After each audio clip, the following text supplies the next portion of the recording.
Yeah. So as far as like Hebb's law is that neurons that fire together wire together. So the more we do something, the more it becomes a habit pattern in our brain.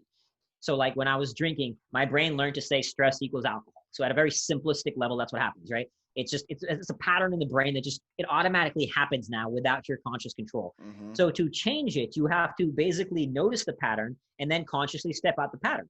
And that's why coming back to second art syndrome is that the trigger of the pattern is going to be the thing that you don't control, right? Like I can't control that stress is going to happen. I might not even be able to initially control that my brain's going to want to drink. Like that's and now I've basically rewired the brain that doesn't happen. But for a long time, when I was first sobering up, I would still feel the desire to drink when X trigger happened, right? So to rewire your brain, you're literally noticing, okay, this is happening right now. The analogy I gave in Fearvana is that like a sled going down a snow slope, right? So if you put a sled down a snow slope, there's the clean snow, it builds a small track.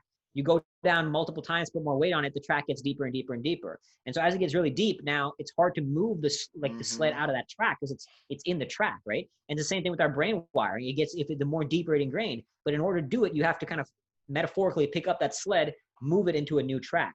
That requires like consciousness, that requires will, that requires stepping outside of the pattern to then choose a new one.